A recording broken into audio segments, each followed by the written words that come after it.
Base कमी करायचा, कडक करायला आणि आवाज द्या मॉनिटरला.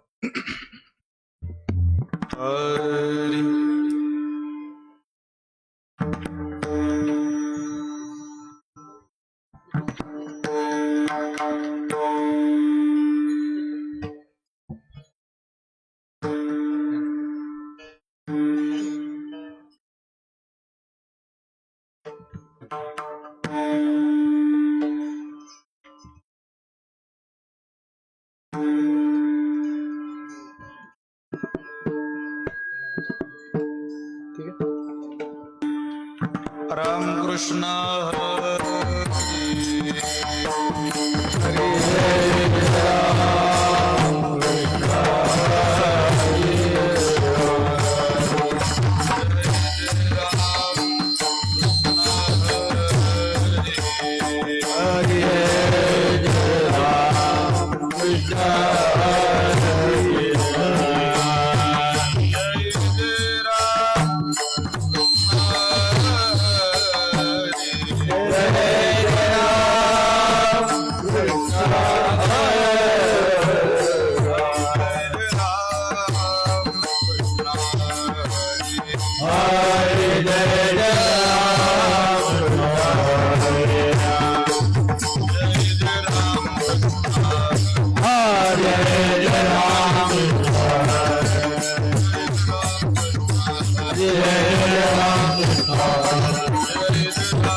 रूपपातालोचनी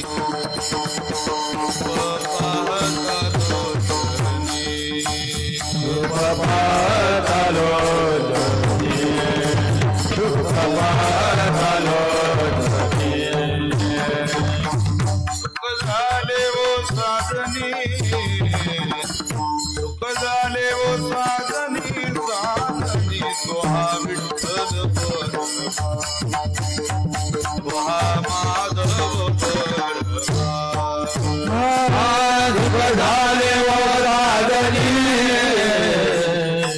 सुख झाले वो साधनी सोहा विठ्ठल सोहा माधव सुकृताची जोडी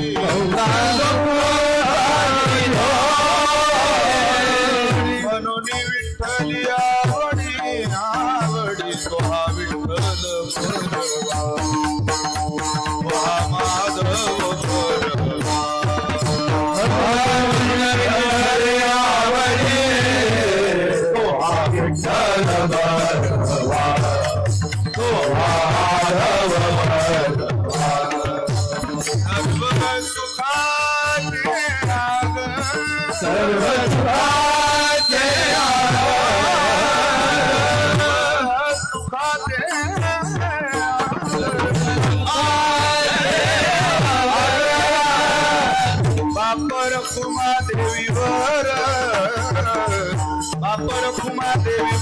देवीवर विठ्ठल बरवा माधव बरवा बापर खुमा देवीवर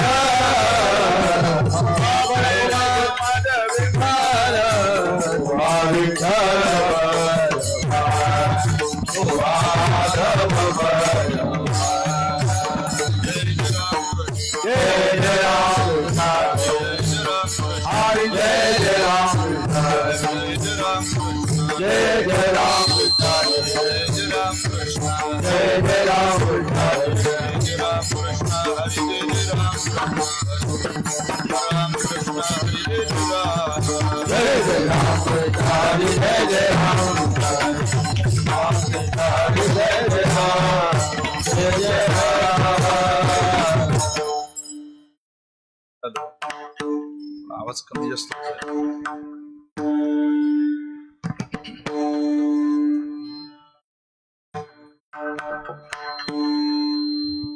विष्णुमय जग वैष्णवांचा धर्म विष्णुमय जग वैष्णवांचा विष्णुमय जग वैष्णवांचा विष्णुमय जग वैष्णवांचा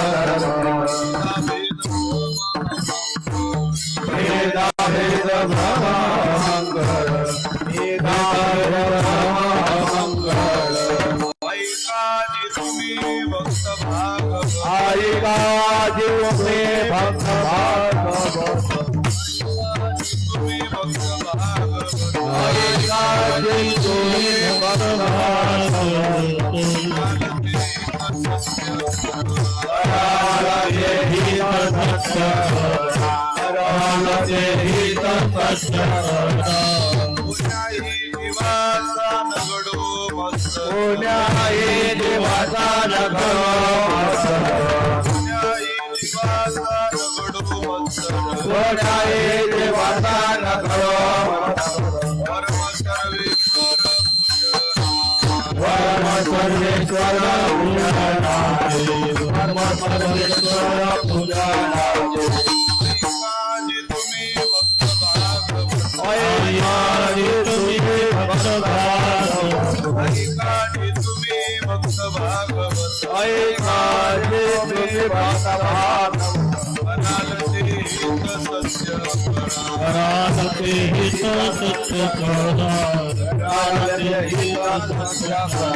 ऐकाजी तुम्ही भक्त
संकीर्तनाकरता आलेल्या सर्व भाविक भक्तांचं हार्दिक स्वागत.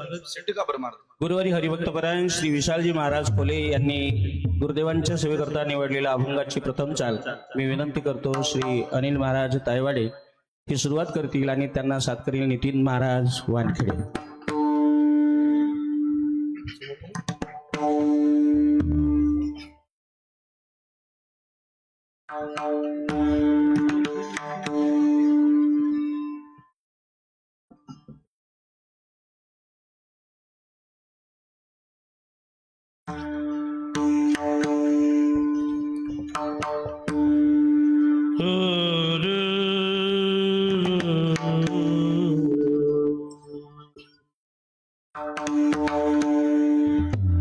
विष्णुमय जग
काळजी तुम्ही बघा भागवता कराला तेहित सत्य करा सत्य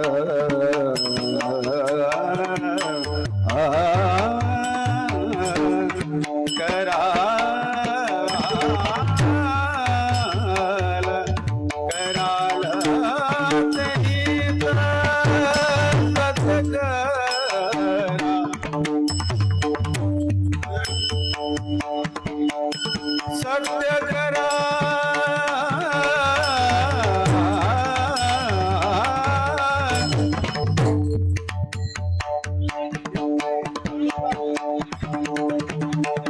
सत्य करा कराल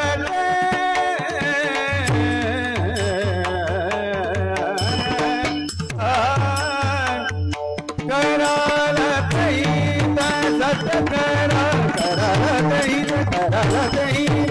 कराल सत्य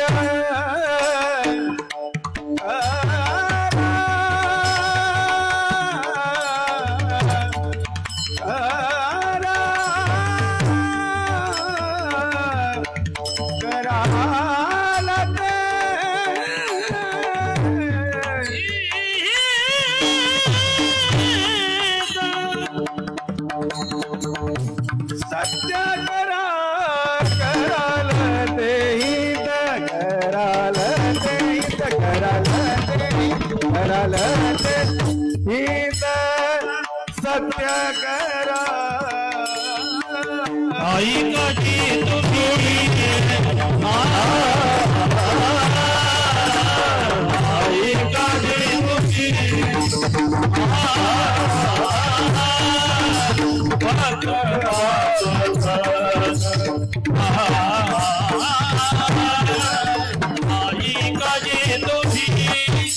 आई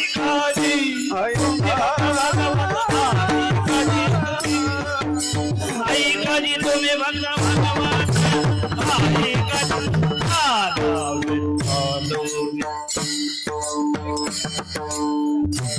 अखंड हरिनाम सप्ताह कीर्तन महोत्सव सोहळा श्री क्षेत्र कोटा आयोजक श्री संत फुटाणे महाराज संस्थान कोटा श्री साधू संतांच्या कृपेने चालत असलेला अखंड हरिनाम सप्ताह गुरुवारी हरिभक्त परायण श्री विशाल महाराज खोले मुक्ताईनगर श्री गुरुदेवांच्या चरणी तिसऱ्या दिवसाची सेवा समर्पित करण्याकरता या ठिकाणी हजर झालेले आहेत। संस्थांतर्फे मी निवेदन करतो की महाराजांना हार समर्पित करण्याकरता श्री परशुरामजी भट यांनी यावं आणि महाराजांना माल्यार्पण करावं। सौजन्यतर्फे श्री शरदजी निकम साहेब, Shri Anilji Gomkade, Swayamshakti credit cooperative society Khaparkheda आणि सुनीलजी गोमकाडे यांनी माल्यार्पण करण्याकरता यावं। त्याचप्रमाणे संत भोजनाची पंगत सकाळ संध्याकाळ ज्यांनी घेतलेली होती, स्वीकारलेली होती। आजचा एकादशीचा दिवस आहे, एकादशीचा फराळाचं त्यांनी दिलेला आहे। श्री संजयजी भड आणि श्री चंद्रशेखरजी भड आणि महादेवरावजी लांबट खापरखेडा यांनी माल्यार्पण करण्याकरता या ठिकाणी यावं। त्याचप्रमाणे बाहेर गावातून आलेले संकीर्तन श्रवणाकरता आलेले पाहुणे मंडळीपैकी श्री खुजे साहेब नागपूर, श्री कोल्हे साहेब नागपूर, श्री अण्णाजी गोनमारे खंडाळा, श्री पुरुषोत्तमजी भट पोटा, श्री नेत्रामजी गिरे खापरखेडा यांनी माल्यार्पण करण्याकरता या ठिकाणी यावं। या नागपूरकर मंडळी या। त्याचप्रमाणे या सर्व कार्याकरता सहकार्य करणारे या कोल्हे साहेब आमची नवविडा पिढी स्वयंशक्ती पतसंस्था खापरखेडा ग्रुप यांनी यावं। सुनीलजी गोरले, शुभम खापरे, अमित गोरले, गोपाल खापरे, सागर साबळे, तुषार गोरले आणि विशालजी भड या सर्वांनी माल्यार्पण करण्याकरता या ठिकाणी यावं।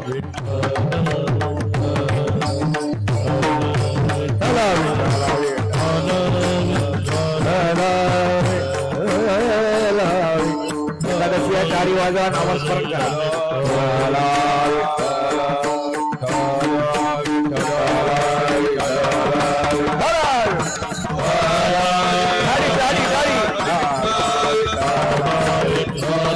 विठाला विठाला विठाला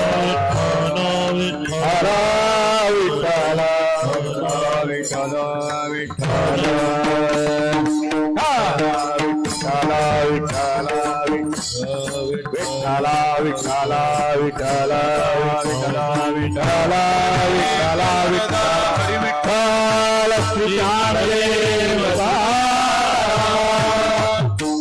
हरिनाथ भगवान की जय आदेश महाराज हरेश्वर महाराज की जय आला विठ्ठल आला विठ्ठल आला विठ्ठल विठ्ठल विठ्ठल विठ्ठल विठ्ठल विठ्ठल बोला मंडळी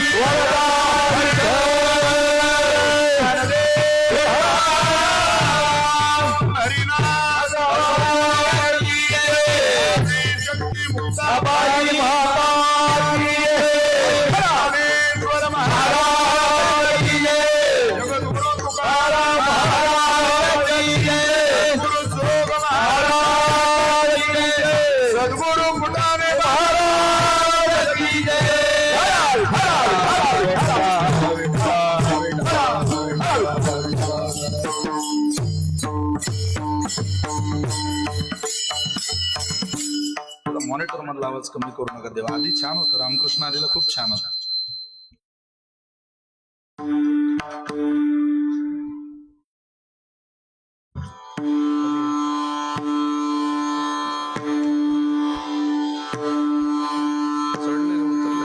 एकदम खाली काढून का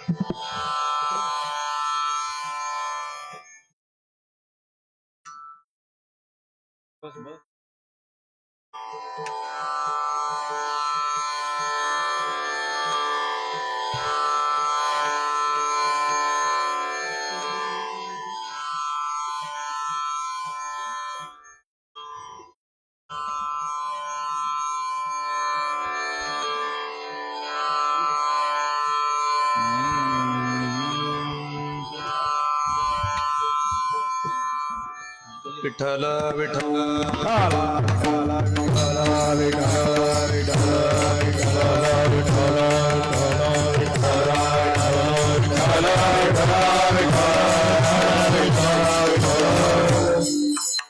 विष्णुमय जग वैष्णवांचा धर्म भेदाभेद भ्रम अमंगळ ऐकाजी तुम्ही भक्त भागवत कराल तेही सत्य करा. कोण्याही जीवाचा नगडो मत्सर वर्म सर्वेश्वर पूजनाचे ऐकाजी तुम्ही भक्त भागवत कराल तेही सत्य करा. तुका म्हणे एका देहाचे अवयव सुख दुःख जीव भोग पावे ऐकाजी तुम्ही भक्त भागवत कराल तेही सत्य करा. मुक्ताबाई नमो त्रिभुवन पावनी मुक्ताबाई नमो त्रिभुवन पावनी मुक्ताबाई नमो त्रिभुवन पावनी मुक्ताबाई नमो त्रिभुवन पावनी. आद्यत्रय जननी देवाची आद्यत्रय जननी देवाची आद्यत्रय जननी देवाची मुक्ताबाई नमो त्रिभुवन पावनी मुक्ताबाई नमो त्रिभुवन पावनी. आदत्रय जननी देवाची आदत्रय जननी देवाची आदत्रय जननी देवाची मुक्ताबाई नमो त्रिभुवन पावनी मुक्ताबाई नमो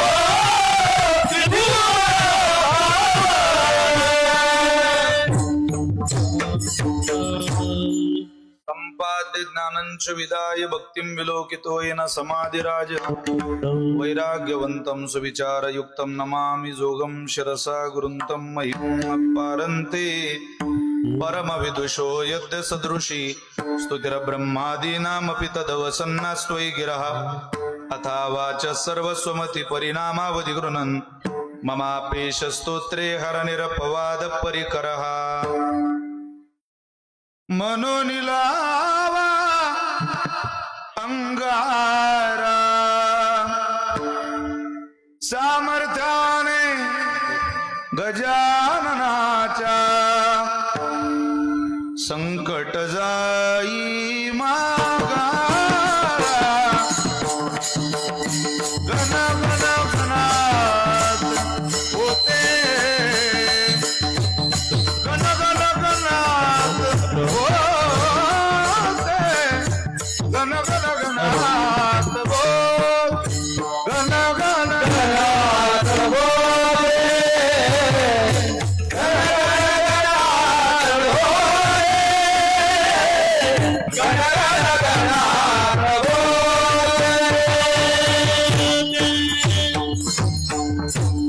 मस्तक हे पायावर या वारकरी संतांच्या प्रतिवर्षी पंढरपुरात येथे महाद्वारा हरी भेटी विष्णुमय जग वैष्णवांचा धर्म भेदाभेद भ्रम अमंगळ ऐकाजी तुम्ही भक्त भागवत कराल ते हित सत्य करा.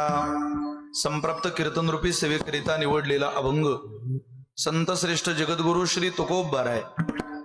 ज्या श्री तुकोबर यांच्या अभंगवाणीला सूर्याची प्रखरता, चंद्राची शीतलता, अग्नीची दिव्यता, वेद मंत्राची पवित्रता, गंगेची सुचिता, आईची वात्सल्यता अशी उपमा दिलेली आहे. असे देवमान्य संत, संतमान्य संत, जगतमान्य संत, संत सम्राट विश्ववंद्य जगद्गुरु श्रीमंत श्री तुकोबार यांचा अत्यंत गोड प्रसिद्ध असलेला 4 चरणाचा तुकोबार यांच्या नजरेतला काय जगाचा परिचय आहे. मी ज्या नजरेनं जग पाहलं त्या नजरेनं जग पाहण्याचा वैष्णवाचा किती गोड स्वधर्म आहे. त्या स्वधर्माची शिकवणच तुकोबार आहे या अभंगाच्या द्वारा करतात. विठ्ठल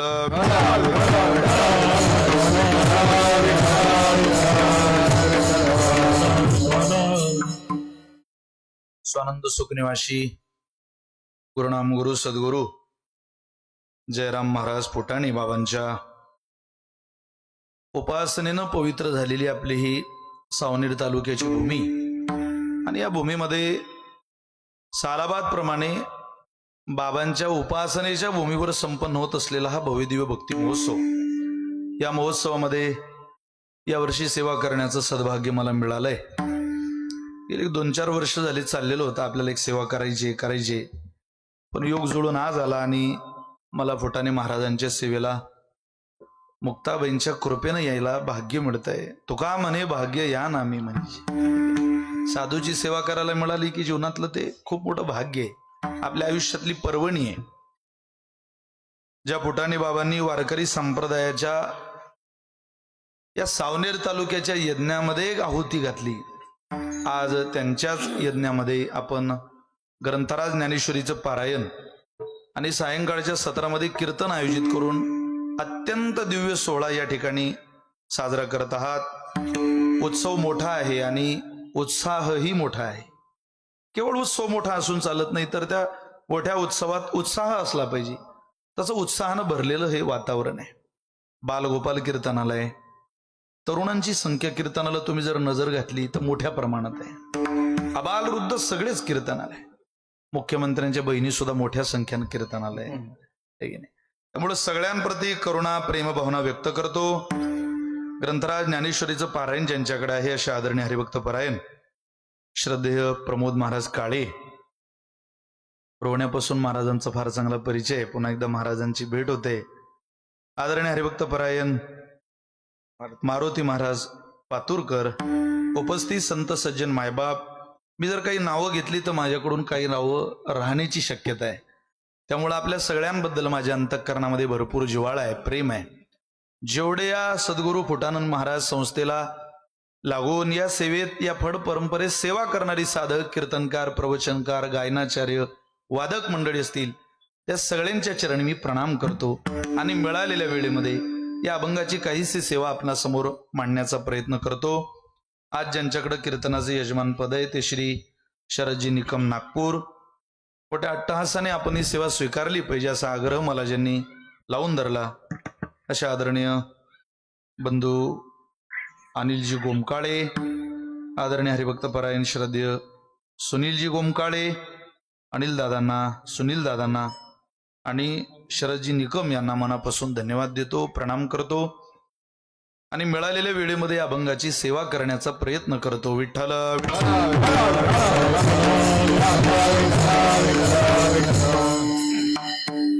पवनदादांनी जेवढं तिकीट केलं तेव्हाच मी त्यांना सांगत होतो उशीर होऊ शकतो आणि ते त्यांनाही जाणीव होती, कारण प्लेनच 6:30ला आलं, पोहोचलो उतरलो 6:30ला. 6:30 म्हटल्यानंतर थोडासा येण्या जाण्यात वेळ झाला, अर्धा तास तरी किमान सहज मला उशीर झालेला आहे. पण तुम्हाला माझी अर्धा तास वाट पाहावी लागली, पण तुम्ही अर्धाच तास वाट पाहिली हो माझी.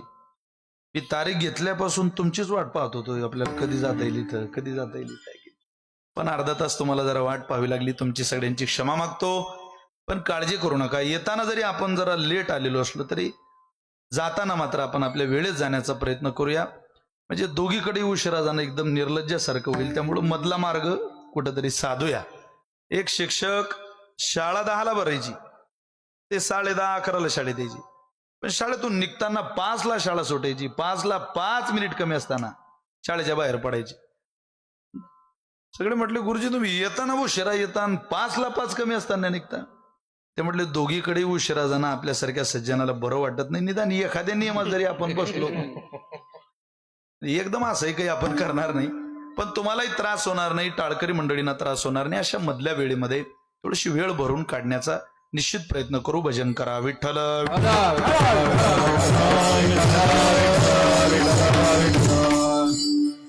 भरपूर गावची मंडळी, वरुडवरून बरीचशी मंडळी कीर्तनाला आलेली, 100-110 किलोमीटर. कोंडाळीची मंडळी, आमचे प्रशांत दादा आहेत, पवन दादा आहेत, हे सगळी मंडळी आपल्या सगळ्यांप्रती करुणा प्रेमभावना व्यक्त करतो, मिळालेल्या वेळेत सेवा करतो. जगद्गुरु तुकोबारींचा 4 चरणाचा अभंग मी आपल्या समोर म्हटलेला आहे. त्या अभंगाच्या द्वारा तुकोबार आहे, माझ्या नजरेतलं मी पाहिलेलं जग काय आहे त्या जगाचा परिचयच तुमच्या माझ्या समोर मांडण्याचा प्रयत्न करत आहे. थोडासा आवाज द्या. सज्जन हो, जग पाहायला फक्त डोळे लागत नाही, जग पाहायला नजर लागते. डोळे तर जन्माला आलेल्या बाळाला असतात, पण जेव्हा जन्माला आलो तेव्हा नजर नसते. नजर याला वेळ लागतो. जन्माला आलेल्या बाळाला कशाची नजर असते हो? एखादी बाई आपलं पोरग खेळण्याकरता घालते, खेळता खेळता थोडस कोळ ऊन पडलं का मग ती त्याला स्नानाला घेते. स्नानाला घ्यायच्या अगोदर तेलाची मॉलिश करेल, त्याला बाथरूम मध्ये नेऊन त्याचं स्नान घालेल, त्याला तिलक करेल, त्याला काजळ लावेल, नजर लागू नये म्हणून काळा टिका लावेल, नवीन वस्त्र परिधान करेल, हे सगळं करते. आणि बाळ जमिनीवर खेळायला घालते. भूमीवर बाळ खेळायला घातलं की ते पोरग काय करतो? मुतोनिया हाते, मुतोनिया हाते, मुतोनिया हाते भूमी सारवीती, पोटाशी पुसती दोघे जण बलराम कृष्ण.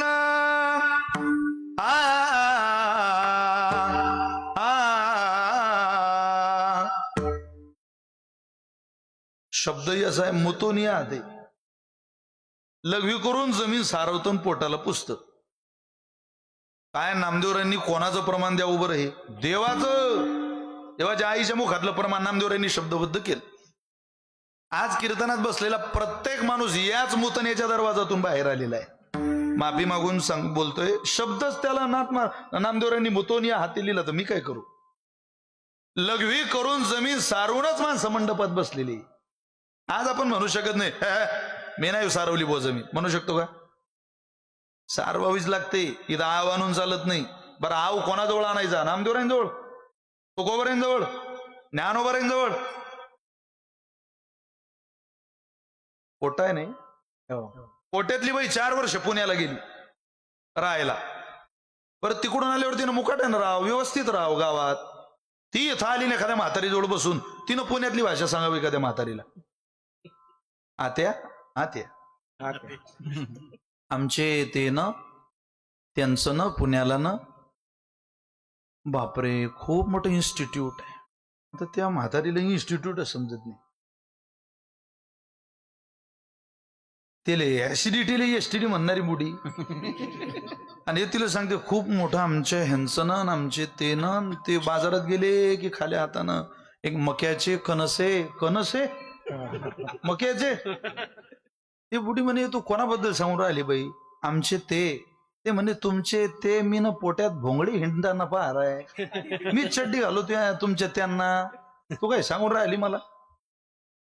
तिच्याजवळ कसं चाललेलं होते तसं साधू संतांजवळ आपण म्हणू शकत नाही नाही आमचा दरवाजा नाही. जो दरवाजा त्यांनी दाखवला त्या दरवाजातून आपण प्रवासच केलेला आहे.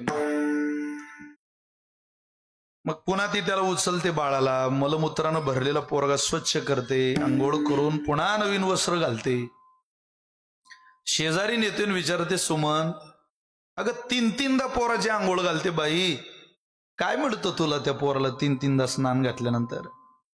ती म्हणते त्याला त्या स्नानातलं त्याला त्या कपड्यातलं काही कळत नाही, पण त्याला स्नान घातल्यानंतर नजर लागू नये म्हणून काळा टिक्का लावला आणि जमिनीवर खेळायला घातलं की तो माझ्याकडे पाहून जी एकदा नजर मिळवतो समाधानाची, त्या नजरेतला आनंद काय आहे हा मला सांगता येत नाही, नाही तर सांगितलं असतं तुला. गोड लागे परी संगताची नाही पैसे, मिठी सई आवडीची. मिठी मारली लेकीला की आनंद सांगता येतो का? आईला मिठी मारल्यावर आनंद सांगता येतो? सांगता येत नाही. पण त्या बाळानं नजरेला नजर मिळवल्यानंतर सांगता येत नाही. ते नजर मिळवत नाही तोपर्यंत तिच्या बरोबर ते बाळ खेळतही नाही आणि तिला त्या बाळाला खेळवता सुद्धा येत नाही. बोलत राहते पण नजर मिळवल्यावर ते हसतं.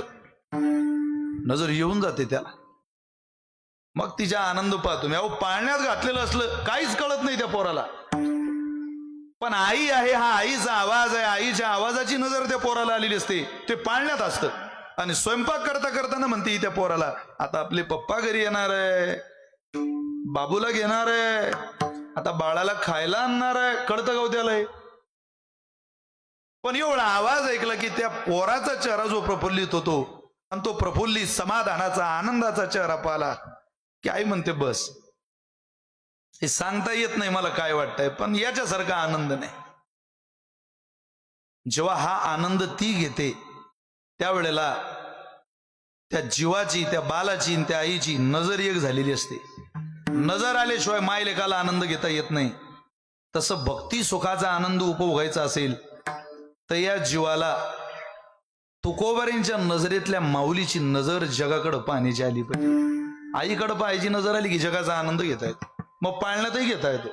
तुकोबारी आई आहे, आईच्या शब्दातून जगाची नजर आली की संपलं, मग जग पाहायचं राहत नाही. त्या जगामधल्या एक एक छब्या, एक एक खुब्या, काय बारकावे आहेत, सगळं तुकोबारींच्या वाणीनं आपल्याला प्रसादात मिळत असतं. तुकोबारी म्हटले मी पाहिलेलं जग तुम्हाला सांगतोय, तुम्ही ऐका. या नजरेनं जग पाहिलं तर आनंद घेता येईल. अरे या नजरेत जग पाहिल्यावर स्वयंपाक करणारी बाई आई बोलली तरी लेकरू पाळण्यात असतं, तसं तुमची कोणी निंदा केली तरी तुम्ही हसाल, तुमचे गुण सांगितले तरी पाळण्यात असाल, दोष सांगितले तरी पाळण्यात असाल. जगाचा परिणाम आपल्यावर होऊ नये असं जर वाटत असेल तर तुमच्या नजरेनं जग पाहू नका. मी सांगतोय त्या नजरेनं जग पहा, आनंद मिळेल तुम्हाला त्या जगाचा. वेगळ्या वेगळ्या नजरेनं सगळ्यांनी जग पाहिलेलं आहे. तुकोबाऱ्यांचा काय तुकोबाऱ्यांची प्रज्ञा गाथा वाचल्यावर लक्षात येते. तुकोबाऱ्यांनी पाहिलेलं जग महाराजांनी सांगितलं. राजा भर्तृहरीनं पाहिलेलं जग राजानं सांगितलं. राजे भर्तृहरी म्हटले मी जग पाहिलं. काय पाहिलं हो जगात? न जाने संसार किम अमृतमय किम विषमय, क्वचित विद्वद गोष्टी, क्वचिदपि सुरामत्त कल, क्वचित वीणावाद, क्वचित हे हृदितम, क्वचित रम्या रामा, क्वचिदपि जरा जर जर तनूर न जाने संसार किम अमृतमय किम विषमय. काय पाहिलं? क्वचित विद्वद गोष्टी, काही ठिकाणी विद्वान लोकांच्या चर्चा पाहिल्या. फार विद्वान लोक आहे जगात. काही लोकांचं बोलणं ऐकलं की असं वाटतं बोलतच राहू यांनी, विद्वत्ता असते इतकी. काही लोकांचं बोलणं सुरू झालं की असं वाटतं भाऊ कधी थांबणार आहे तुम्ही? अरे चांगलं होईन तुम्ही थांबले तर. क्वचित विद्वत, काहीच ठिकाणी विद्वान चर्चा आहे, पण क्वचिदपि सुरा मत्त कल. अरे वाद चाललेले दारू पिलेल्या लोकांची भांडणं. जगात काय सगळं सारख्या नजरेनं पाहता येतं का महाराज? आपण जगात शोधायला निघालो चांगलं काय, तर कशाला चांगलं म्हणावं आणि कशाला वाईट म्हणावं. न जाने संसार की अमृतमय की विषमय. काय अमृताचा म्हणावं याला की विषाचा म्हणावा कळत नाही. विद्वान लोक पाहिले की असं वाटतं काय बुद्धिवान आहे. त्या भाऊ कदमला पाहिलं की असं वाटतं काय लेखा देवानं डोकं दिलं एखाद्याला. मी तर म्हणतो त्याच्याकडं बुद्धी सोडली तर काय हो, दुसरं शरीर आहे काय अभिनेता होण्याकरता, रंग आहे, पण डोकं काय बोलतो तो. एखाद्याला जितकी प्रज्ञा देतो महाराज हजरजबाबीपणाची, सगळ्यांना देत नाही. म्हणजे कर्नाटकाचा माणूस त्याला भेटला आणि विचारलं, भाऊ लग्न झालं का रे? झालं. तुझं रे? झालं म्हटलं. भाऊनी त्याला विचारलं, का रे काय म्हणता कर्नाटकात लग्नाला? तो म्हटला कल्याणम. अरे चांगलंय कल्याणम. हो. तो म्हटला याला का रे महाराष्ट्रात लग्नाला काय म्हणला? हा म्हटला वाटोळम. सांगता आलं पाहिजे ना तितक्या लवकर. सगळ्यांना मिळत नाही ते. अहो काही ठिकाणी आपली चेष्टा चाललीये की कौतुक चाललंय हेही कळत नाही. एक कंडक्टर एका मुलीला म्हटले, बाई कोणत्या गावची? मी सावनेरची. बर. कितवीला आहे? 12वीला आहे.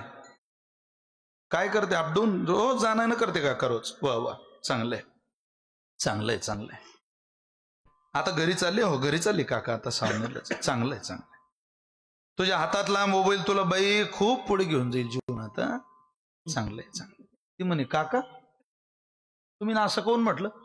नाही चांगलंय. हा तुला खूप पुढे घेऊन जाईल जीवनात. नाही ते म्हणे पण माझ्या काही लक्षात येऊन नाही राहिलं. ते म्हणत काय नाही. सावनेर जाऊन अर्धा तास झाला. म्हणूनच मला असं वाटलं हा जर तुला एसटी तितक्या पुढे आणते तर जीवनात बापा कळावं ना समोरचा कोण्या उद्देशाने बोलतोय. मूर्ख लोकही सामान्य नाही महाराज या जगात. इतकी मूर्खाची संख्या वाढली आता तर बापा. एक हाफमॅळ आणि फुलमॅळ बाजारात भेटले दोघं. तो हाफमॅळ म्हणते राम राम. का खूप दिवसांनी भेटलो हो. तुम्हाला काही विचारावं वाटते? विचारा ना. ते माझ्या हातात ती थैली आहे. हो फुलमॅळले म्हणतो, माझ्या हातात या थैलीत काय आहे हे तुम्ही ना सांगावं अशी माझी इच्छा आहे. आणि तुम्ही जर सांगितलं तर मी या थैलीतले सगळेचे सगळे आंबे तुम्हाला देऊन टाकले. सांगा तरी मी तो डोकं खाजोय म्हणजे किती कठीण आहे आता. म्हणून राजे भर्तृहरी म्हणतात विद्वान सगळ्या ठिकाणी नाही, क्वचित विद्वद गोष्टी. अरे मूर्खांची संख्या इतकी वाढली की या जगात विद्वानांची भेट घेणं दुर्लभ झालं. क्वचिदपि सुरा मत्त कलह. दारू पिण्याला लोकांचे नुसते वाद चाललेले, भांड नाही, जिकडे तिकडे पहाव तिकडे वाद. क्वचित विनावाद. कुठं विण्याचा नाद चालू आहे. कोणाच्या घराजवळ जाव भजनाचा आवाज येतो महाराज. वैष्णवा घरी सर्व काळ सदा टाळाचा आवाज, भजनाचा आवाज. बुंथ काळी बिलवर काळी, गळा मोती कावडी काळी ओ माय. रात्र काळी घागर काळी, यमुना जळे ही काळी ओ माय. यमुना जळे ही काळी ओ माय. यमुना जळे ही काळी ओ माय. यमुना जळे ही काळी ओ माय. कुठं भजनाचा आवाज आहे. दुरून भजन ऐकायला येत नाही काही गावात. दुरून काही गावात सप्ताह खूप मोठे होतात, हरिपाठ नाही होत. काय करतात त्या सप्ताहाला या गावात हरिपाठ नाही. रोज 4-4 वेळा 5-5 वेळा मुस्लिम समाजाचे भोंगे आपल्याला ऐकू येतात मशिदीवरचे. आणि आपल्या 12वी पास झालेल्या पोराला 15 मिनिट लागणार हरिपाठ घ्यावं वाटत नाही. आणि तरी आपण धर्माच्या गप्पा मारतो. किती लाजिरवाणी बाब आहे. धर्म काय सांगण्यापुरताच मर्यादित ठेवता का? आता जगणार कधी? हे लोक काय धर्म जगतील आणि आपल्याला जगावं लागेल तो.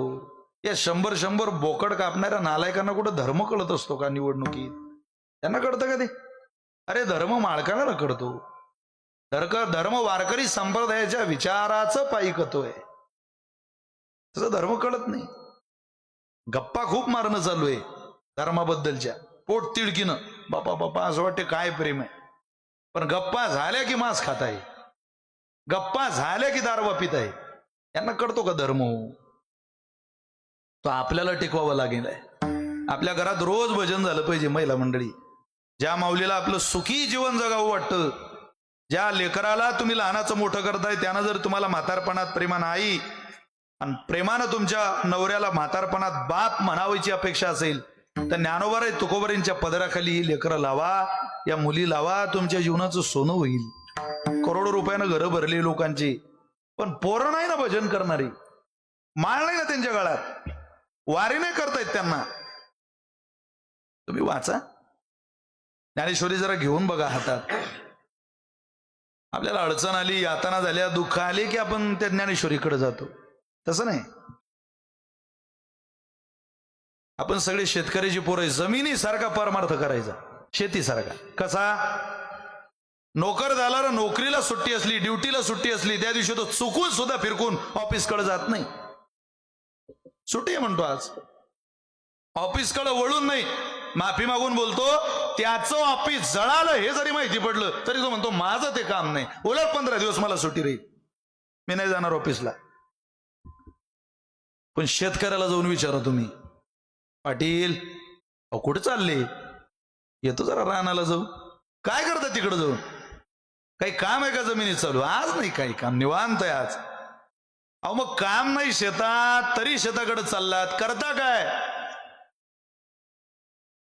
त्या म्हाताऱ्याने दिलेलं उत्तर आहे, पोरा अरे जमीन आपली माय आहे का, आईकडं नुसतं काम आहे म्हणून जाता येत नाही रे. कधी कधी तिला नमस्कार करायला आणि तिचा आशीर्वाद घ्यायला सुद्धा गेलं पाहिजे.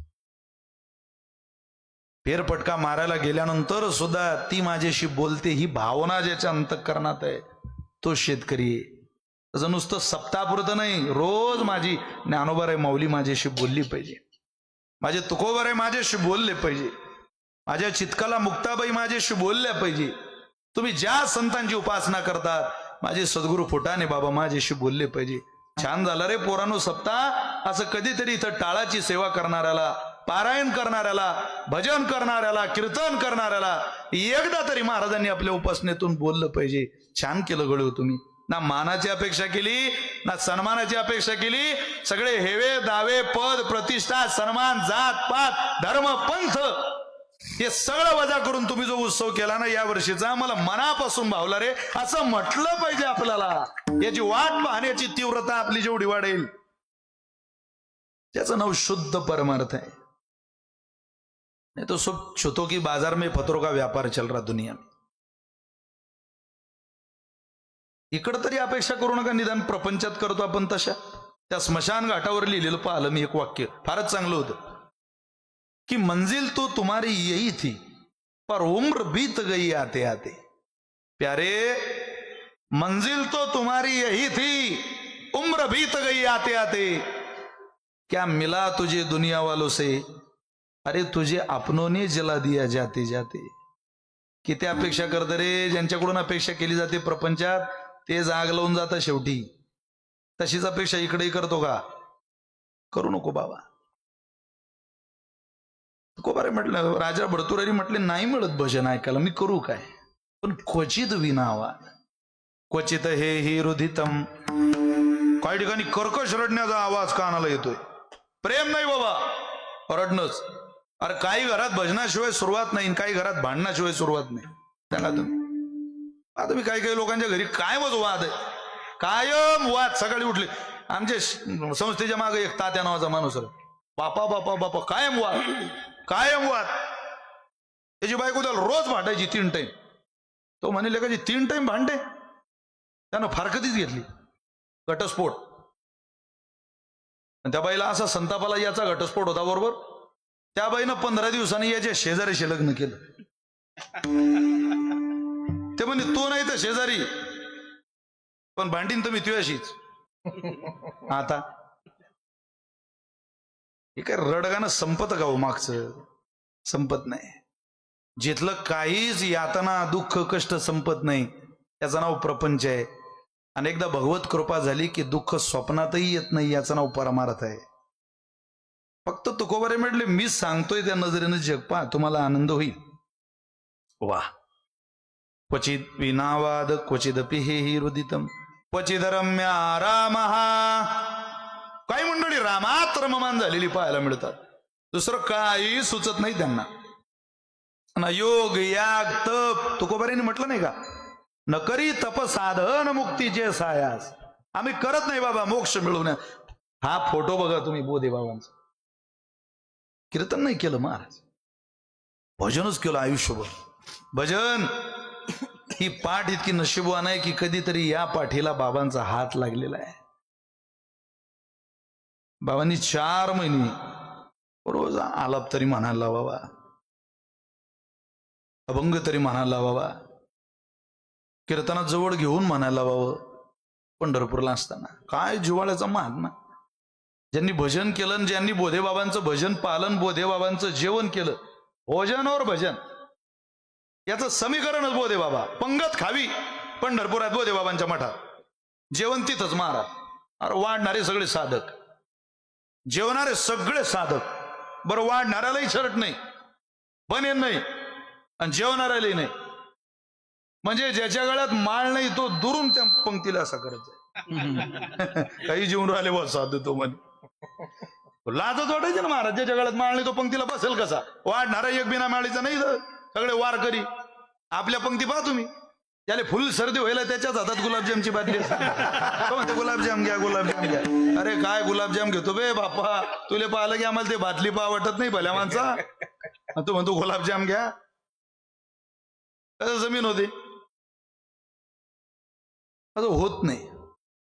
जेवणारे बरं पंक्त वाढणारे कधी कधी चांगले जेवणारे. आमच्या भागात पितर बसले, तुमच्या भागात तेरवी का? तेरवी आमच्या भागात खूप तेरवीला किंमत आहे. बरं ते पितराने घास घेतल्याशिवाय पंगत चालू होत नाही. ते पितर जेवायला बसलेले, सगळे पितर जेवणारे चालू झाले, एक जण घासच उचले ना. तो त्याचा शेजारी म्हणे, तिरमग हटप ना, घ्या ना लवकर. तो म्हणे गड्या स्वयंपाक चांगला व्हायला पण पोळ्या नाही जमल्या बायाने. मी 10 मिनिटं झाले म्हणे लोक पोळी मोडून राहिलो, अजून पोळी मोडत नाही. त्याचे शेजारी म्हणे, तिरमग तू पोळी नाही रे, तू टोपी मोडून राहिला तिरमग. ते टोपी पडली वरणात, टोपी मोडत तिरमग. अरे तिरमग असं कसं जमीन रे, काऊन बिघडला इतका?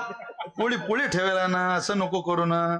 घेते आता इतके बिघडेल तिरमग जर पितर बसवले तर काय त्या पितराचा आशीर्वाद भेटून होत्या घराले. पंगत बोधे बाबांची, भजन बोधे बाबांचा. भजनाचा आनंद मारा कायम. भजन क्वचित रम्या राम, पण क्वचिदपि जरा जर जर तनूर. तरणे पोरो पाहिले की म्हातारे दिसतात, चोरी जारी मांस मदिरा सट्टा पत्ता जुगारात. काय तुम्ही जग पाहता?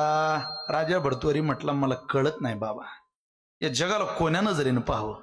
तुकोबारे म्हटले, जगाला भेदाच्या नजरेनं पाहिलं की असा त्रास होतो. मी सांगतोय त्या अभेदाच्या नजरेनं पहा, मग त्रास होत नाही. अभेदाच्या नजरेनं जग पाहायचं, हा जगाचा भेदात पाहायचं, मग त्रास होत नाही. अभेद म्हणजे कोणता? तुकोबारेंच्याच आयुष्यातला प्रसंग सांगतो आणि पहिलं चरण म्हणायला होतो, टाळी वाजवा विठ्ठल.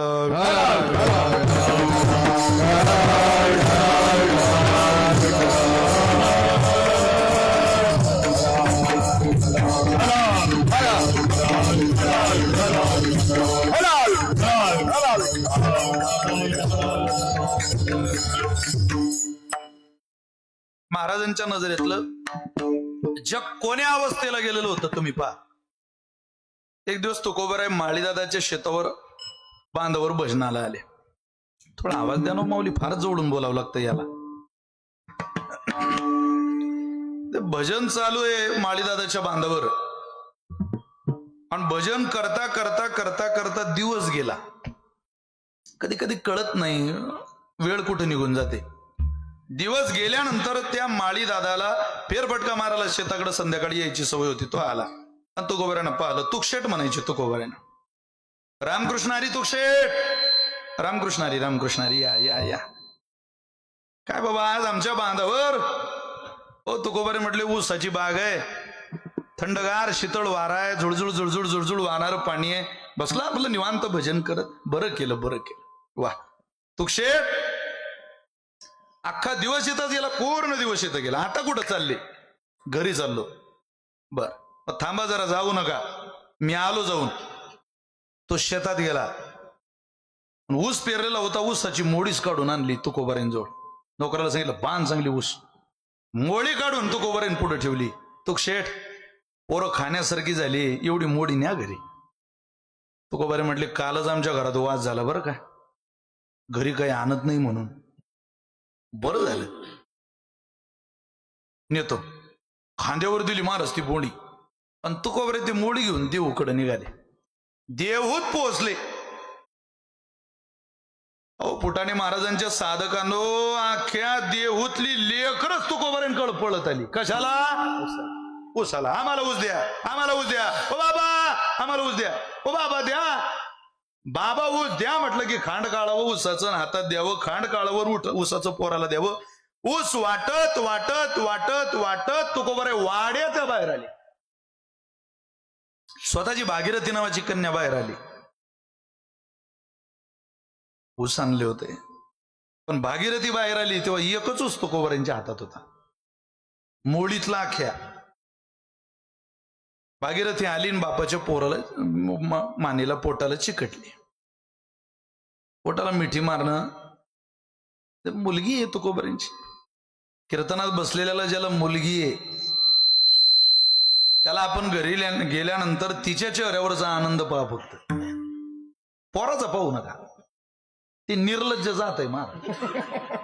त्याला आनंद बिनंद काही माहित नाही. ते म्हणते काय आणलं यानं, काय आणलं नसेल तर आग लाव त्याला. काय लेख मागत नाही हो. तिला बाप पाहिल्यावर जो आनंद होतो ना महाराज, त्या आनंदाचं वर्णन कीर्तनकार नाही करू शकत. लाज आहे तिला. लहानपणापासून तर अख्खा आयुष्यभर बापाच्या इज्जतीचं रक्षण करणारी ही स्त्री आहे, ही कन्या, ह्या पोरी आहे. आपलं सौभाग्य आहे महाराज ते. आपलं भूषण आहे या राज्याचं, या महिला, या मुली. आपला प्रपंचच मी म्हणतो यांच्या आधारावर चाललाय. या प्रपंचाची सायकल, त्या सायकलची वाटप करायची झाली तर पुढचं चाक आपण घ्या, मागचं चाक ते द्या. सगळं मागच्याच चाकाला आहे सायकलच्या. स्टँड स्टँड सायकल तर सांगा, स्टँड कुठे? कॅरी, शीट, चेन व्हील, कुलूप, घंटी व पुढं. बरं ओरिजिनल ब्रेक सुद्धा कुठे आहे हो? मागच आहे. एखाद्याला म्हणा आपले ब्रेक दाबून पाहिजे नाही, तर चालवणाऱ्याच्या तोंडात जर दात राहिला तर मी हे सांगणं सोडून देईन.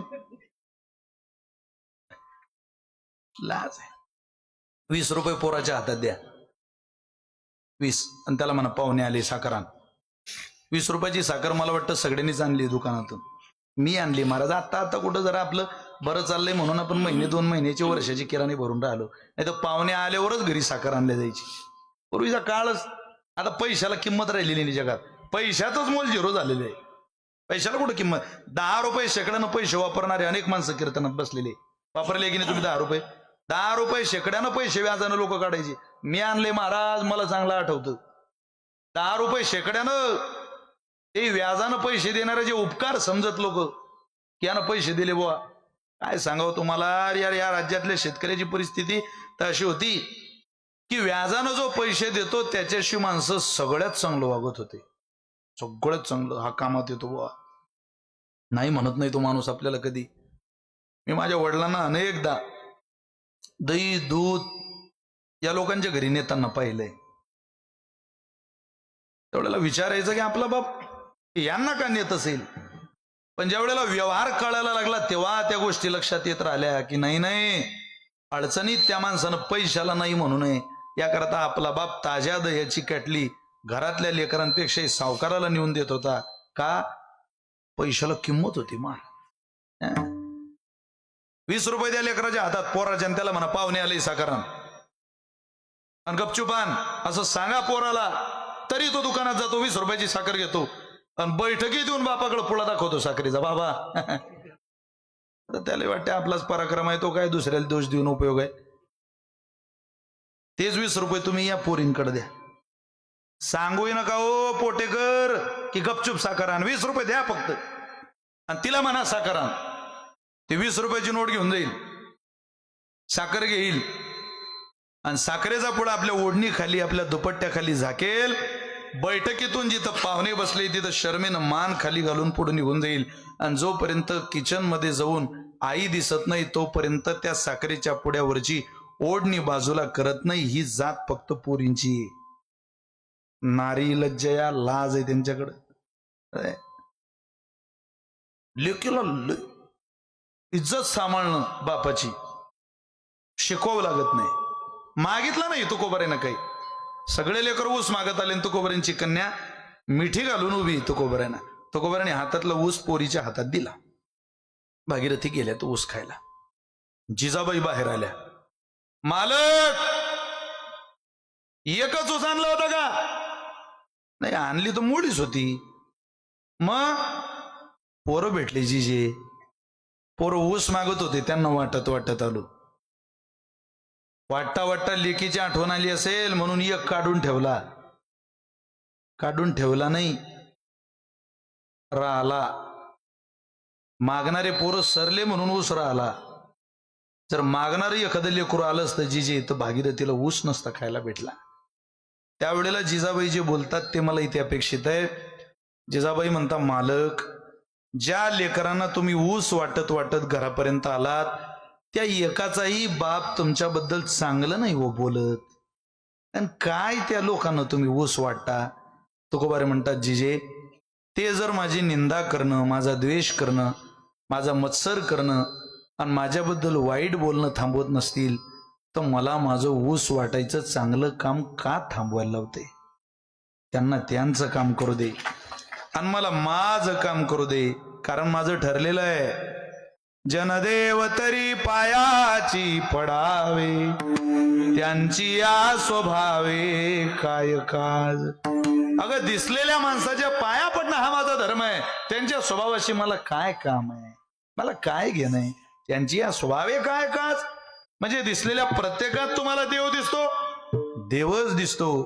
अगं, दिसलेल्या प्रत्येकात नुसता देव नाही, दिसलेल्या प्रत्येक जगातल्या घटनेत विष्णू नावाचाच देव पाहला पाहिजे, परमात्माच पाहला पाहिजे.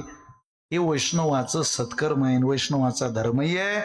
ज्या दिवशी तो भेदानं जग पाहतो त्या दिवशी त्याची दृष्टी त्याला वेदना देते. तुला जर जग पाहायचं असेल जिजे तर माझ्या स्वभावात जग पहा. कोणत्या स्वभावानं तुम्ही जग पाहिलं महाराज? महाराजांची जगाकडं पाहण्याची समाधानाची नजर तुकोबर आहे. तुम्हाला मला सांगताय, सेवेला निवडलेल्या अभंगाच्या पहिल्या चरणात विष्णु माया जग, विष्णु माया जग, विष्णु माया जग, वैष्णवांचा धर्म. विष्णु माया जग, विष्णु माया जग, विष्णु माया जग, वैष्णवांचा धर्म.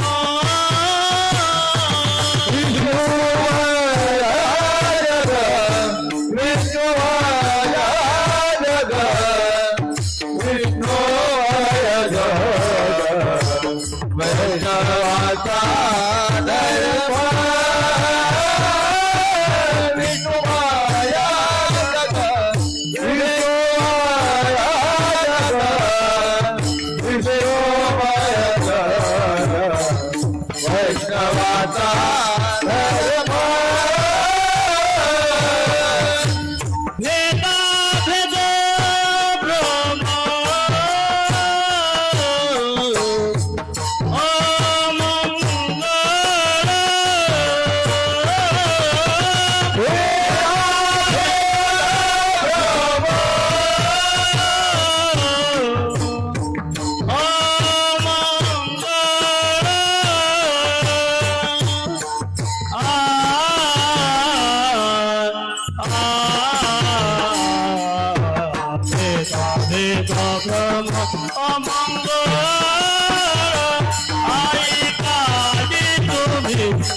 काजे तुम्ही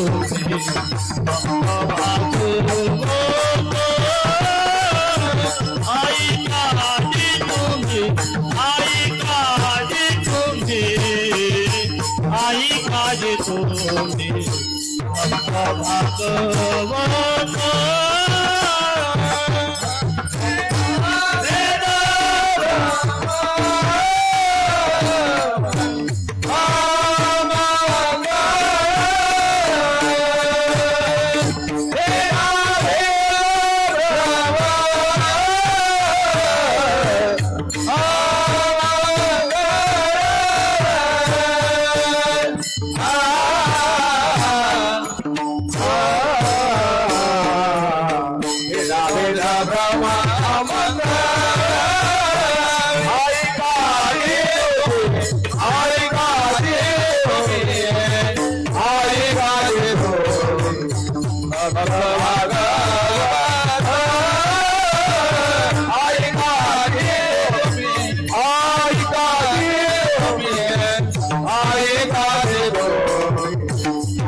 भागवत विष्णुमय जग वैष्णवाचा धर्म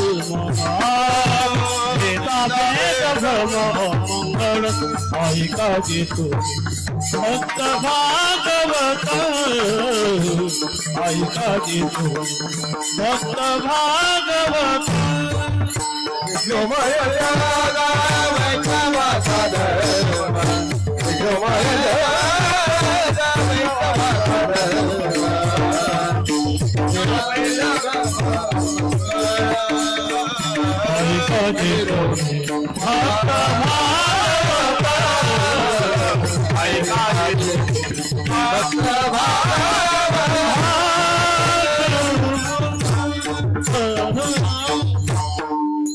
विष्णुमय जग वैष्णवांचा धर्म भेदा भेद भ्रम मंगळ तुकोबारींची भाषा आहे. भेदात परमार्थ करू नका. तो भेदात केला की त्रास देतो. जग भेदात पाहू नका. देऊ द्या, तुम्हाला त्रास देऊ द्या लोकांना. मत्सराचा ठाव शरीर नसावा. तुम्ही नका देऊ कोणाला. तुम्ही त्रास देऊ शकत नाही जगाला, त्यांना देऊ द्या. त्यांचा तो धंदा आहे. लोकांना काम आहे ते. तुम्ही नका त्या भेदात जाऊ. तुम्ही अभेदात राहा. भेदा भेद भ्रम अमंगळ. अहो वारकरी संप्रदायाची सुरुवातच अभेदानं झाली. त्यावेळेला सुंदर रामायण झालं, त्यावेळेला श्लोक झाले 100 कोटी. तुम्ही बोर झाले का? मी घरी जाऊ का? किती श्लोक झाले? 100 कोटी.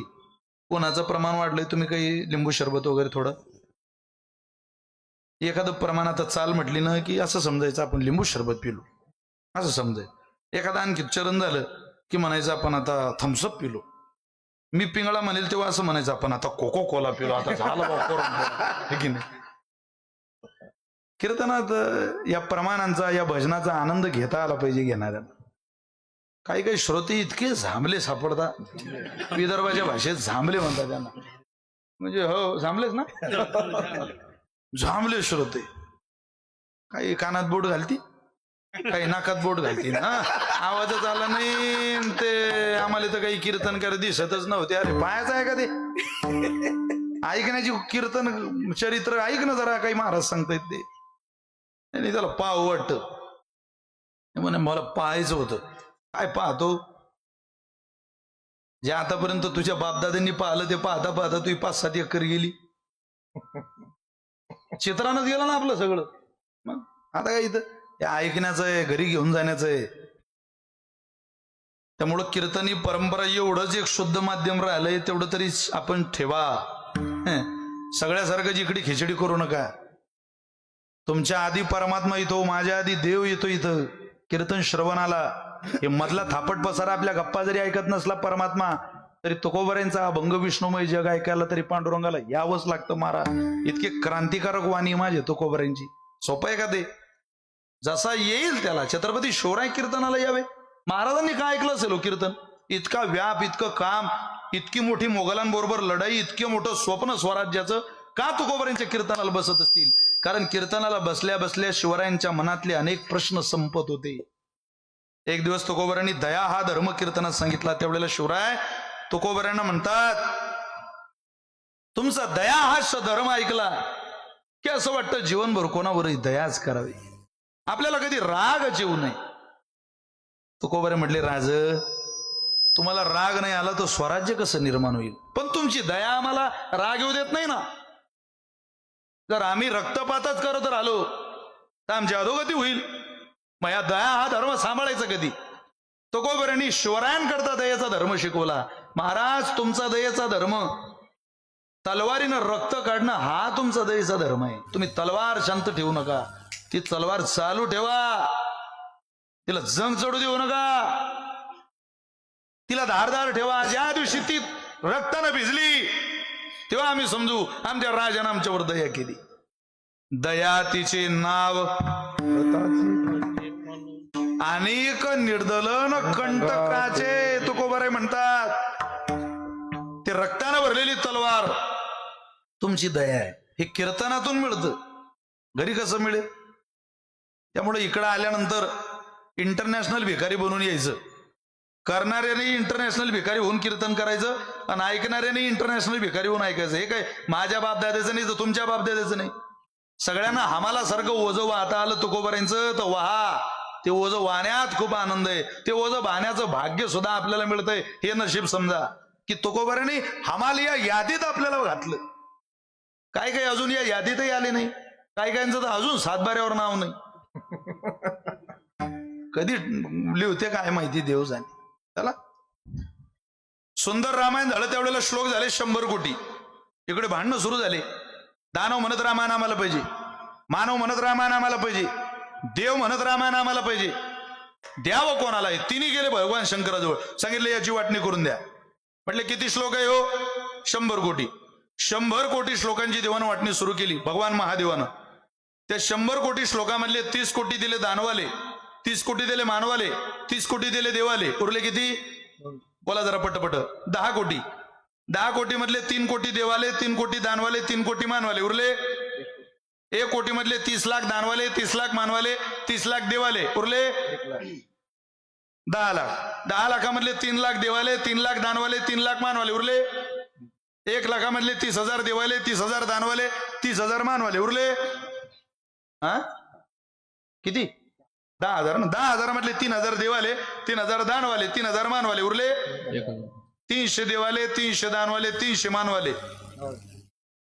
30 देवाले, 30 दानवाले, 30 मानवाले. उरले 3 देवाले, 3 दानवाले, 3 मानवाले. एक काय उरला? श्लोक.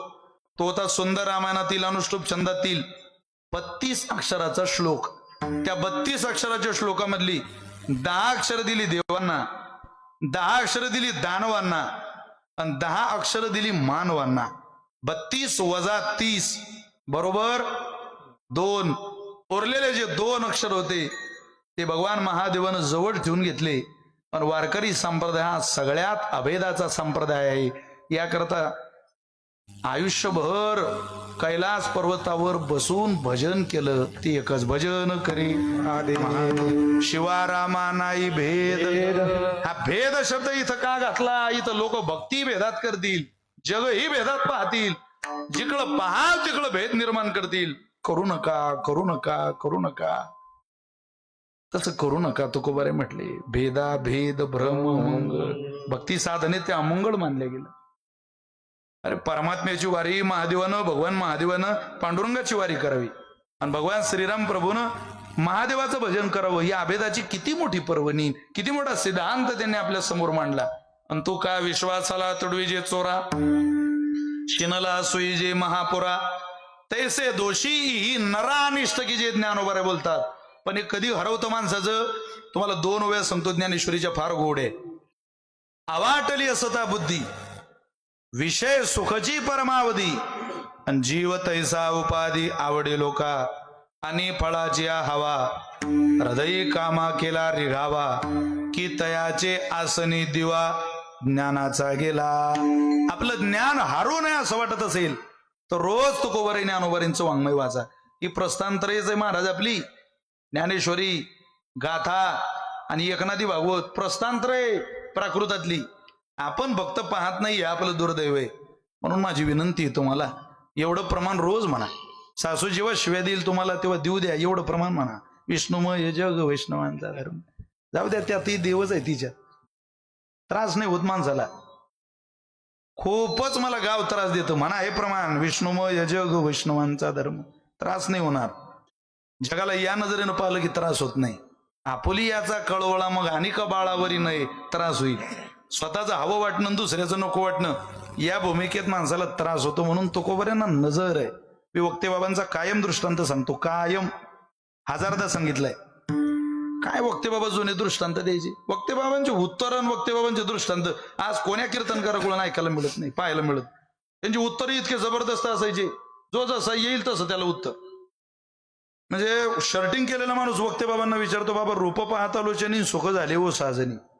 त्या सहाजणी कोणत्या आहे म्हणे. आता किती कठीण आहे. मरणच आहे की नव्हती वक्ते बाबाले एखाद्या हलक्या फुलक्या महात्म्याला विचार.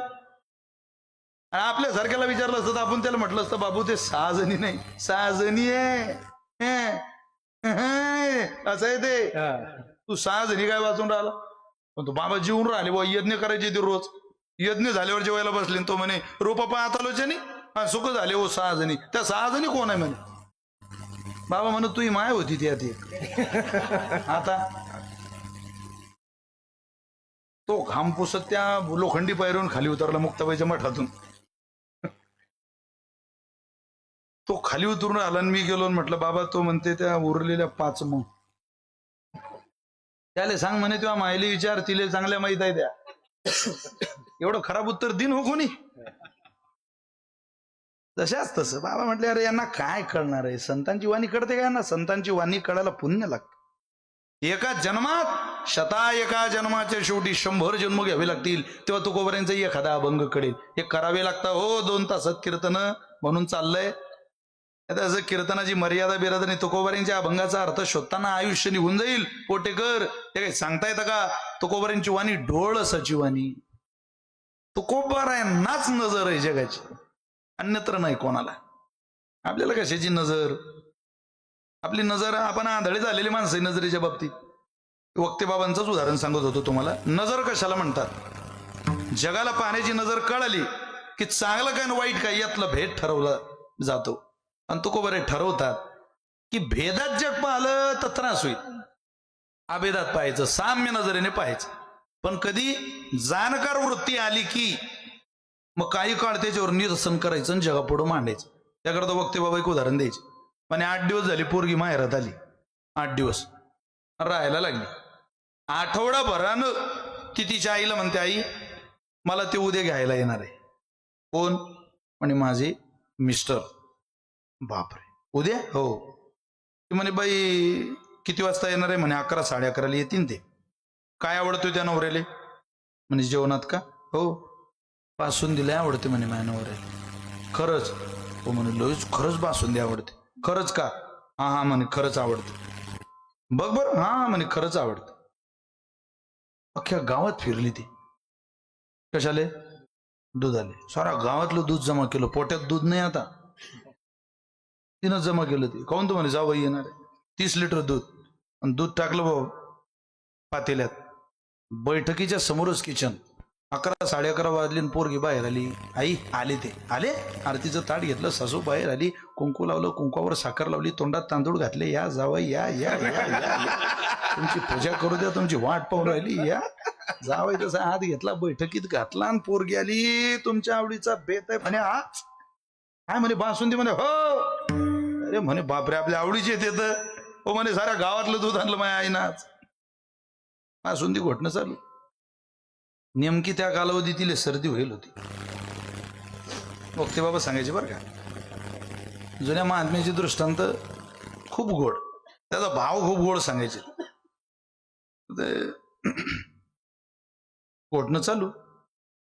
दूध तापलं. सर्दीचा नियम असा आहे ते तूप अग्नीजवळ गेल्यावर विरघडतं महाराज. जसं दूध तापलं तशी हिला शिंक आली.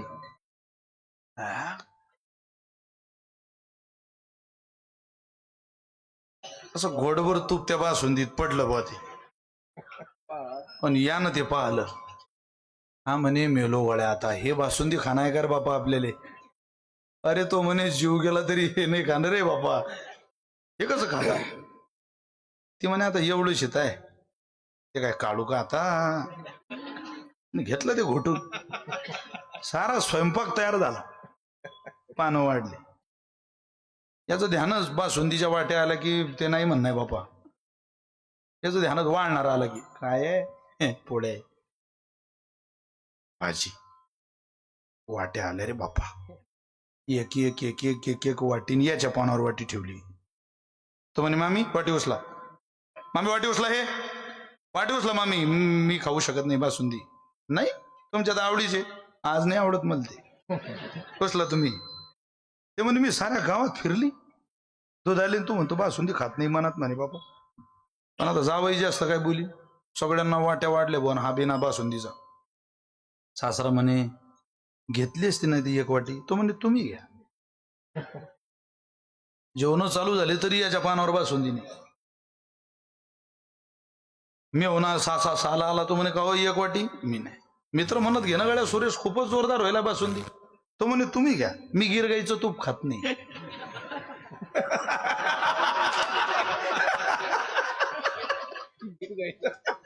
तुम्ही घ्या.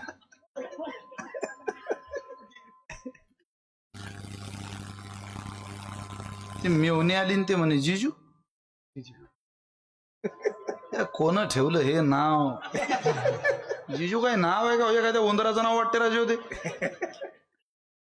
भारमसूत नाव पाहिजे, वजनदार काहीतरी. हो दाजी, हो पाहुण, जिजू काय?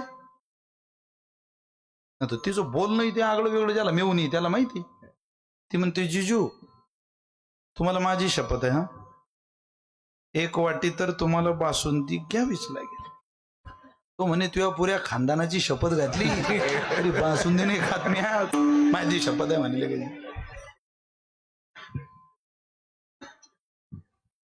फक्त बाबा हे उदाहरण पुढेही आणखी वाढवायचे, मला मात्र आता वाढवायचं नाही, माझ्याकडे वेळेची मर्यादा आहे. पण सासूरवाडी स्वयंपाक करणारी सासू आणि जेवायला गेलेला आग्रह करत असलेला सगळे घ्या घ्या घ्या म्हणणारे तो जावई कोण, ती सासू कोण आणि ती सासूरवाडी कोणती, या तीन गोष्टींचा बारकाईने जर विचार केला तर जिथं बासुंदी तयार होते तो संसार आहे. सासूरवाडी म्हणजे संसार. या संसार रूपी सासूरवाडी जिच्याकडं स्वयंपाकाचं काम आहे ती सासू म्हणजे माया आहे. आणि ज्या वेळेला ती माया वाढायला येते त्यावेळेला सगळं घेता महाराज, 3-3 वाट्या. पण संत रूपी जावायला त्याचा शोध लागलेला असतो आणि ते म्हणतात हे खाण्याच्या योग्य नाही. म्हणून संत रूपी जावई म्हणतात दुसरं काही खाईल मी, तुमचं नाही. कारण तुमचं एकदा खाल्लं की भेदबुद्धीत निर्माण होतो. बुद्धिभेद करायला क्षण लागतो, पण बुद्धिभेदाचं निरसन करायला ज्ञान लागतं, उभं आयुष्य लागतं. आणि वाटली असता बुद्धी, आम्ही प्रार्थना करतोय रात्रंदिवस, काय स्थिर राहील बुद्धी, काय अरिष्ट न येईल की मधी धरिले जाईल ते सिद्धी. कधी जाईल देवा, काय ऐसे पुण्य होईल माझे, गाठी घालीन पायी देवाचे मिठी, मग तो कुरवाडीन जग जेठी दाटईन कंठी सदगदित. कधी येईल तो दिवस, याची वाट पाहता पाहता आमचे अनेक जन्म गेले. आणि आताही तुम्ही म्हणाल तुमच्याच हातचं खाऊ, तुमच्या हातचं खाता खाता जन्म गेले. आता आम्ही तुमचं खाणार नाही, आम्ही आम्हाला वाटतो आम्हाला डोळे. आतापर्यंत खाल्लं ते आंधळेपणाचं होतं. कैचे प्राप्तीचे वेळे निदय आंधळेपणाचे डोळे, की असते आपले डोळे आपण झाकी. आम्ही उघडे डोळे बंद करत राहिलो, मात्र आज आमचे डोळे उघडले. आम्ही जे काही खायचं जे काही प्यायचं ते त्याच्या संदर्भात, देव खाते देव पिते. जनाबाईने म्हटलं आम्ही देवच खाऊ. अनु अनुत रेणू रेणूत कणा कणात रोमा रोमात, जगामध्ये जे जे दिसेल ते सगळं परमात्मा स्वरूप तत्व आहे. या भावनेनं आम्ही प्रवास करतोय. त्यामुळं आता आम्ही कुठेही थांबणार नाही. ही नजर तुकोबऱ्यांना प्राप्त झाल्यामुळं जीवनातला भेद संपला. या समतेच्या दृष्टीनं, या आनंदाच्या समाधानाच्या, तिरस्कार रहित असलेल्या, मत्सर रहित असलेल्या, द्वेषाला वजा करून असलेल्या दृष्टीनं जग पाहिलं की आनंद मिळतो. आणि तुकोबरे म्हटले भेदात पाहिलं की अमंगळ होतं, आणि विष्णुमयात पाहिलं की आनंद मिळतो. तुम्ही यात पहा, माझा ऐका रे बाबांनो, ऐका जी तुम्ही भक्त भागवत कराल ते हित सत्य करा. तुम्ही माझं ऐका. सत्य हिताच्या द्वारा जीवनाचा प्रवास पुढे न्यायचा असेल तर मी सांगतोय त्याच पद्धतीत जीवन जगा, अन्यथा तुम्हाला त्रास होईल, त्याचा परिणाम भोगावा लागेल. आणि परिणाम इतके वाईट असतात.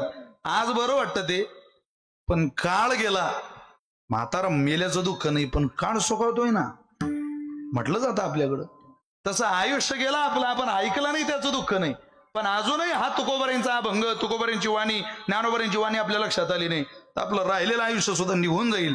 आणि आयुष्यात शेवटी खाली धरलं की माणसाला कळेल. मग कळो येईल अंत काळी प्राण प्रयाणाचे वेळी राहती निराळी रांडा पोरे सकळ. तेव्हा कळून उपयोग काय? संपलेलं असेल सगळं. म्हणून तुला माझं सांगणं आहे बाबा, भेदानं जग पाहू नको. अभेदातल्या जगाचं उत्तम उदाहरण तुकोबारे देत आहेत सेवेला निवडलेल्या अभंगाच्या 3ऱ्या चरणात. कोण्याही जीवाचा नधरो मस्त, कोण्याही जीवाचा नधरो मस्त.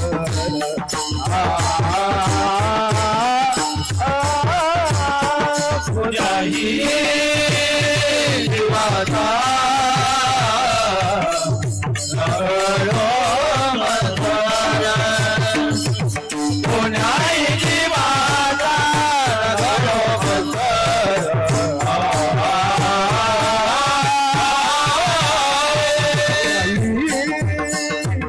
जीवाचा नधरो मस्त, कोण्याही जीवाचा नधरो मस्त.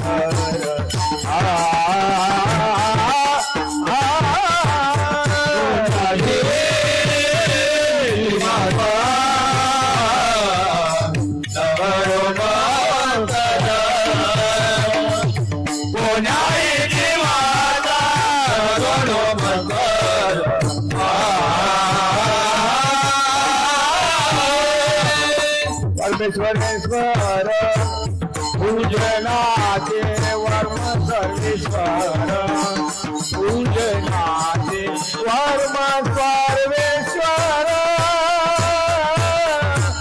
पूजनाचे ऐकाजी तुम्ही भक्त भागवत. ऐकाजी तुम्ही भक्त भागवत.